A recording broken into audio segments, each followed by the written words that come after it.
N'oubliez pas de liker la vidéo si elle vous a plu et si vous êtes nouveau parmi nous, n'hésitez pas à vous abonner en activant la cloche des notifications pour ne louper aucune de nos futures vidéos. Ceci étant dit, c'est parti.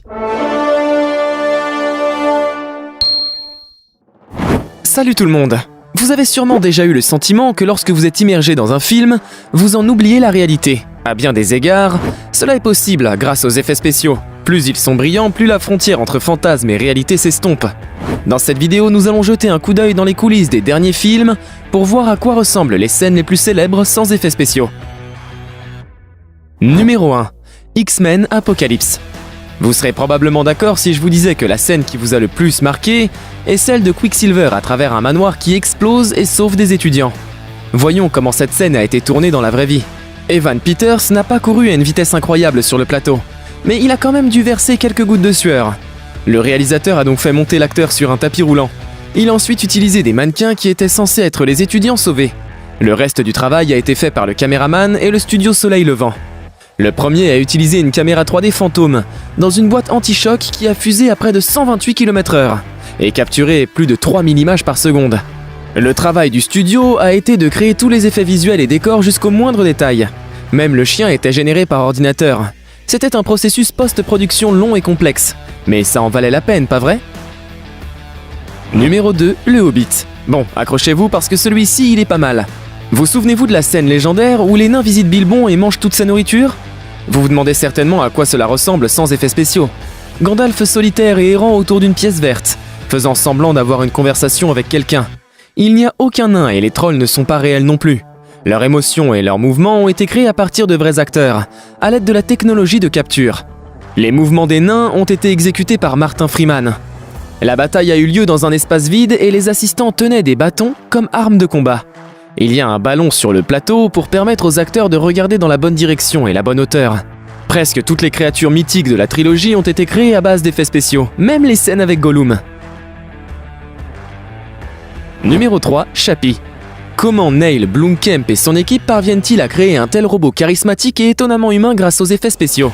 En fait, il y a une personne réelle dans le film, mais commençons par le début. Le développement du personnage de Chappie a commencé bien avant le début du tournage. Deux entreprises travaillaient ensemble.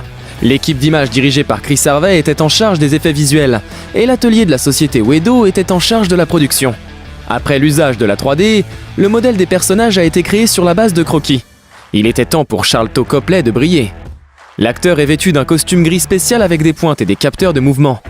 Les équipes ont commencé par travailler sur quelques détails sur le robot que Charlton devait porter. L'auteur a commencé par travailler bien avant la production du film. L'équipe de production n'avait que 2 mois pour remplacer Charlton par Chappie. On imagine que cela leur a été très difficile. Numéro 4, attraction. Détruire une vraie zone résidentielle pour une scène de film reviendrait un peu trop cher, même pour les films avec un budget énorme. Alors comment expliquez-vous la scène du film russe Attraction où un extraterrestre détruit toute une zone résidentielle à la périphérie de Moscou? Nous devons remercier l'équipe principale du studio pour ce spectacle. Ils ont littéralement construit une ville numérique. Les spécialistes ont développé un programme dans lequel ils ont créé des bâtiments brique par brique, comme un ensemble Lego. Ils devraient utiliser de vrais dessins de bâtiments pour qu'ils ressemblent à de vraies constructions. Quand elles ont été détruites, vous avez certainement crié, pensant qu'il s'agissait de la réalité. Ah, la magie des effets spéciaux. De plus, l'un des travailleurs du studio a trouvé un algorithme de trafic sur Internet, grâce auquel toutes les voitures du film réagissent les unes par rapport aux autres et s'arrêtent au feu de signalisation. Eh oui, les véhicules ne sont pas réels non plus. Après la création du quartier visuel, il ne restait plus qu'à laisser tomber le vaisseau extraterrestre au-dessus de la ville, et le résultat est très impressionnant. Numéro 5, Spider-Man. Quand vous voyez les images des coulisses de Spider-Man Homecoming, vous pourriez être déçu. On a déjà plus de moyens au cinéma, bien que tout ait été créé dans un bureau. Ils ont quand même fait un excellent travail. Souvenez-vous de la scène du bateau. Pour réaliser cette scène, une équipe de 282 artistes a dû travailler pendant 1 an. Pouvez-vous imaginer le montant qu'ils ont dû dépenser? Même le comportement de chaque site a été soigneusement créé par un algorithme. Mais le ferry n'était pas complètement numérique au début. Les concepteurs ont créé un modèle en 3 dimensions qui a été utilisé pour construire un modèle réel. Le résultat était une construction impressionnante de près de 23 mètres de large, 14 mètres de haut et 30 mètres de long.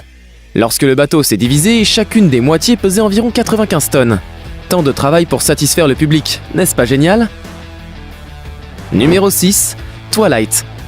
Pendant le tournage de la première partie de Twilight, le studio a fait face à une tâche extrêmement difficile. Ils ont dû créer des modèles 3D plausibles d'énormes loups pour que les téléspectateurs aient vraiment peur pour Bella. On ignore ce que le réalisateur aurait fait si les spécialistes des effets spéciaux ne l'avaient pas aidé. Il aurait peut-être habillé les acteurs avec des tenues ridicules. Heureusement, cela ne s'est pas passé comme ça. En premier, les artistes ont étudié l'anatomie des loups.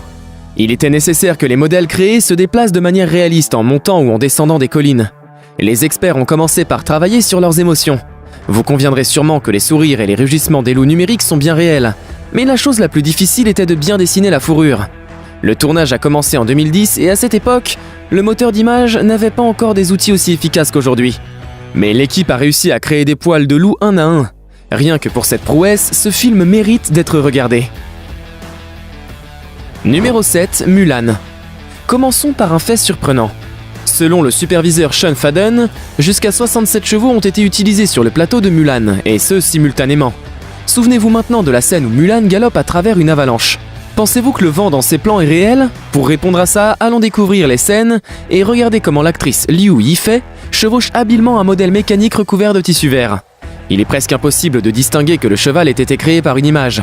Bien sûr, il fonctionne à partir d'un vrai animal. Ils ont dû travailler sur ce mécanisme.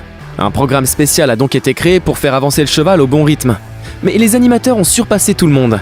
Ils ont utilisé le modèle 3D d'un vrai cheval, et ils l'ont utilisé pour créer un squelette virtuel avec des couches de muscles et de la graisse, de sorte que les parties du corps de l'animal bougent de façon réaliste. Le résultat est incroyable. Imaginez juste ce que les effets spéciaux seront capables de faire d'ici 10 ans. Numéro 8, The Mandalorian. Les créateurs de The Mandalorian ont réalisé ce film en utilisant la scénographie révolutionnaire et la technologie. L'équipe n'a pas eu à trouver les bons emplacements et les équipements adéquats. Toutes les images d'arrière-plan sont projetées par des écrans LED couvrant presque tout l'ensemble. L'écran principal mesure environ 6,5 mètres de haut et presque 23 mètres de long. Mais The Mandalorian n'est pas entièrement numérique. Par exemple, pour tous les extraterrestres, ils ont utilisé des poupées ou des acteurs. Même le droïde IG-11 est un robot animatronique. Mais je me doute de quel personnage vous voulez entendre parler. Il s'agit de Bébé Yoda, la vedette. Ce rôle a été joué par une poupée créée au studio. Les seules exceptions sont quelques scènes comme par exemple quand il mange une grenouille. Au fait, la poupée, elle était si mignonne et réaliste que les acteurs ont bien su jouer avec. Vous auriez certainement fait la même chose, avouez. Et voilà, c'est déjà fini. Merci d'avoir regardé cette vidéo jusqu'à la fin. Et n'hésitez pas à me dire dans les commentaires ce qui vous a le plus surpris. Allez, n'hésitez pas, l'espace commentaire est à vous. Cette vidéo vous a plu? Alors n'oubliez pas le petit pouce en l'air et l'abonnement. Sur ce, je vous dis à très vite dans une prochaine vidéo. Damn.